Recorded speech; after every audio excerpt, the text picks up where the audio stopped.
रसूलुल्लाह सल्लल्लाहु अलैहि वसल्लम ने फरमाया, अबू ज़र, जब तुम हर माह के 3 दिन के रोज़े रखो तो 13वीं, 14वीं और 15वीं तारीख को रखो। जामे तिर्मिज़ी हदीस नंबर 761। एक औरत ने नबी अकरम सल्लल्लाहु अलैहि वसल्लम के पास आकर कहा, मेरी बहन मर गई है, उस पर मुसलसल 2 माह के रोज़े थे, बताइए मैं क्या करूं?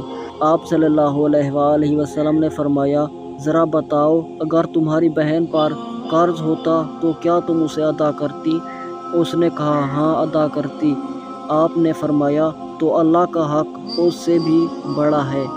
जामे तिर्मिज़ी हदीस नंबर 716। रसूलुल्लाह सल्लल्लाहु अलैहि वसल्लम ने फरमाया, रमज़ान से पहले रोज़ा ना रखो, चाँद देख कर रोज़ा रखो और देख कर ही बंद करो, और अगर बादल आड़े आ जाएं तो महीने के 30 दिन पूरे करो। जामे तिर्मिज़ी हदीस नंबर 688। रसूलुल्लाह सल्लल्लाहु अलैहि वसल्लम ने फरमाया, रमज़ान के लिए शबान के चाँद की गिनती करो। जामे तिर्मिज़ी हदीस नंबर 687।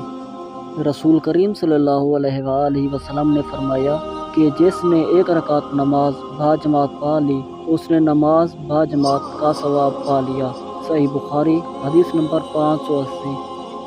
रसूलुल्लाह सल्लल्लाहु अलैहि वसल्लम ने फरमाया, जब माह रमज़ान की पहली रात आती है तो शैतान और सरकश जिन जकड़ दिए जाते हैं, जहन्नम के दरवाज़े बंद कर दिए जाते हैं, उनमें से कोई भी दरवाज़ा खोला नहीं जाता, और जन्नत के दरवाज़े खोल दिए जाते हैं, उनमें से कोई भी दरवाज़ा बंद नहीं किया जाता।